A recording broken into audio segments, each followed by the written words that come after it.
بخاری شریف، مسلم شریف، ابن ماجہ کے اندر حدیث قدسی موجود ہے کہ نبی پاک صلی اللہ علیہ وسلم فرماتے ہیں کہ اللہ تعالیٰ نے تمام مخلوقات کو پیدا کرنے سے پہلے ایک تاریخ لکھی، اور وہ تاریخ یہ تھی کہ میری رحمت میرے غضب سے آگے بڑھ گئی ہے، میری رحمت میرے غضب سے حاوی ہے، آگے بڑھ گئی ہے، غضب پر میری رحمت جو ہے وہ زیادہ غالب ہے۔ یہ تاریخ اللہ پاک نے اپنے پاس عرش میں لکھی، فرمایا فَهُوَ مَكْتُوبٌ عِندَهُ فَوْقَ الْعَرْشِ۔ اب مفہوم اس کا یہ ہے سیدھا سادہ کہ اللہ تعالیٰ کی رحمت اس کے غضب سے زیادہ ہے۔ اس کی مثال انسان جب پیدا ہوتا ہے جوان ہونے تک، عاقل بالغ ہونے تک وہ جو گناہ کرتا رہتا ہے اللہ اس کے گناہ نہیں لکھتا، اللہ اس کے گناہ، جب وہ عاقل اور بالغ ہو جاتا ہے، جوان ہو جاتا ہے، پھر گناہ کرتا ہے تو اللہ پاک ایک گناہ کے بدلے میں ایک گناہ ہی لکھتے ہیں۔ ایک گناہ کا جو عذاب ہے وہ ایک گناہ کا ہی ہے، ادھر نیکی ایک کرتا ہے اور اللہ 10 نیکی لکھ دیتے ہیں، نیکی ایک کرتا ہے اور لکھتے کتنے اللہ؟ 10۔ ادھر نیکی کی نہیں، نیکی کا ارادہ کیا، ثواب مل گیا، ادھر گناہ کا ارادہ ہے، جب تک گناہ نہ کرے گناہ لکھا نہیں جاتا۔ تو یہ اللہ کی رحمت اللہ کے غضب پر کیا ہے؟ غالب ہے۔ اسی طرح آپ دیکھیے انسان ساری عمر گناہ کرتا رہتا ہے، ساری عمر گناہ کرتا رہا، لیکن اللہ پاک نے توبہ کی توفیق دے دی، سچے دل سے توبہ کی، اللہ پاک نے اس کی توبہ کو قبول کر لیا، اس کے پچھلے اللہ سارے گناہ معاف فرما دیتے ہیں۔ توبہ سچی ہونی چاہیے، توبہ کیا؟ سچی ہونی چاہیے۔ تو یہ اس لیے اللہ پاک نے فرمایا کہ میری جو رحمت ہے وہ میرے غضب پر کیا ہے؟ غالب ہے۔ اور اگلی حدیث آپ سماعت فرمائیں گے تو ایک دفعہ جو ہے بندے کا دل ہل جاتا ہے۔ حضرت ابو ہریرہ ہی روایت کر رہے ہیں، رسول اللہ صلی اللہ علیہ وسلم نے فرمایا کہ تم میں سے کوئی بھی اپنے اعمال کی وجہ سے نجات نہیں پائے گا۔ ہمیں اپنے عملوں پر بڑا ناز ہوتا ہے نا، میں بڑا صدقہ کرنے والا ہوں، میں نے بڑے حج کیے ہیں، میں اللہ کے راستے میں بڑا خرچ کرنے والا ہوں، میں تو دن میں اتنے نوافل پڑھتا ہوں جی، میں نے تو کبھی تکبیر اللہ سے نماز چھوڑی ہی نہیں ہے۔ اب توجہ کیجئے گا، فرمایا تم میں سے کوئی بھی اپنے اعمال کی وجہ سے نجات نہیں پائے گا۔ صحابہ کرام نے عرض کیا یا رسول اللہ، کیا آپ صلی اللہ علیہ وسلم بھی، کیا آپ صلی اللہ علیہ وسلم بھی اپنے اعمال کی وجہ سے نجات نہیں پائیں گے؟ تو آپ صلی اللہ علیہ وسلم نے فرمایا ہاں میں بھی، ہاں میں بھی۔ فرمایا کہ مگر یہ کہ اللہ اپنی رحمت سے مجھے ڈھانپ لے، اللہ اپنی رحمت سے مجھے، حالانکہ پیغمبر سارے معصوم ہوتے ہیں، پیغمبر کیا ہوتے ہیں؟ معصوم۔ اور آمنہ کا لال محمد کریم صلی اللہ علیہ وسلم تو سارے معصوموں کا امام ہے، سردار ہے۔ آپ فرما رہے ہاں میں بھی بخشا تب جاؤں گا جب اللہ کی رحمت ہوگی۔ کیا ہوگی؟ یعنی ایک بات تو یہ پتہ چلی کہ پیغمبر بھی اللہ کی رحمت کے محتاج ہے، اللہ کی رحمت کے کیا ہے؟ محتاج ہے۔ آگے فرمایا البتہ تم درست کام کرو، میانہ روی اختیار کرو، صبح اور شام اور رات کے کچھ حصے میں عبادت کرو، میانہ روی اور اعتدال کی روش اختیار کرو، اس طرح تم منزل تک پہنچ جاؤ گے۔ اب ایک بات اس میں یہ کہ نیک اعمال کی توفیق اللہ تعالیٰ ہی دیتا ہے۔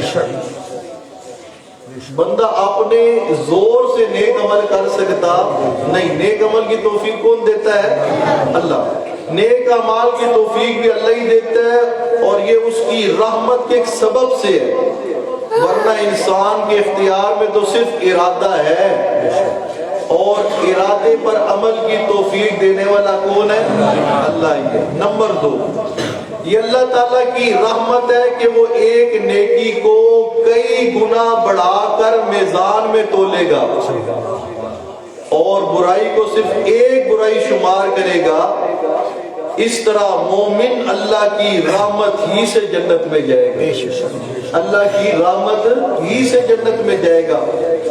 اور پھر نمبر 3، ہماری فانی اور عارضی زندگی 60 سال 70 سال، بہت زیادہ 80 سال ہے۔ اب برسوں کی محنت کا صلہ او دائمی جنت، دائمی جنت ہمیشہ کے لیے ہے۔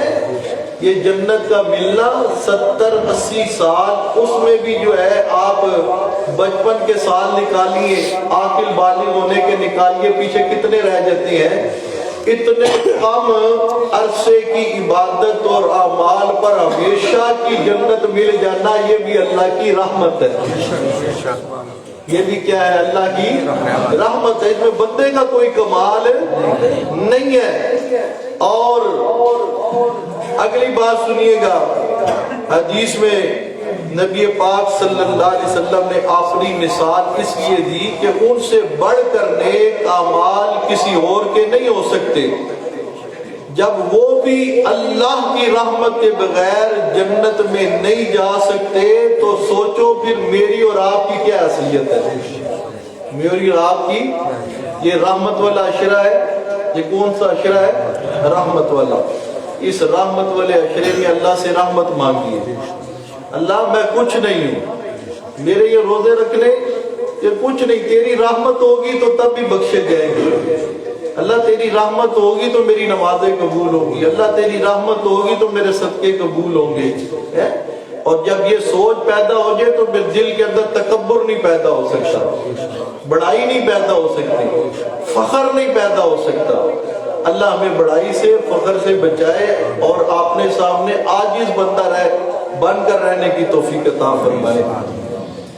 تو اب جن صحابہ کرام کو آپ دیکھیے، اللہ پاک نے جنت کی خوشخبری اس دنیا میں سنا دی۔ صحابہ کرام کو وہ خوش نصیب جماعت ہے، رضی اللہ عنہم ورضوا عنہ۔ اور عشرہ مبشرہ مشہور صحابہ کرام 10 ہیں جن کو نام لے لے کر کہا گیا تو جنتی ہے بھائی۔ کیا ہے؟ ابو بکر فی الجنہ، عمر فی الجنہ، عثمان فی الجنہ، علی فی الجنہ۔ مگر جنت کا سرٹیفکیٹ ملنے کے باوجود صحابہ کرام نے عبادت چھوڑی نہیں، محنت چھوڑی نہیں ہے۔ کوئی یہ سمجھے جی کہ میں نے بڑی عبادت کر لی ہے جی لہذا مجھے اور عبادت کی ضرورت نہیں ہے۔ اللہ پاک اپنے پیارے پیغمبر کو فرماتے ہیں وَعْبُدْ رَبَّكَ حَتَّى يَأْتِيَكَ الْيَقِينُ۔ میرے پیارے پیغمبر وَعْبُدْ رَبَّكَ، اپنے رب کی کیا کر؟ عبادت کر، حَتَّى يَأْتِيَكَ الْيَقِينُ، یہاں تک کہ تیرے پاس آ جائے یقینی بات۔ اور وہ یقینی بات کیا ہے؟ موت۔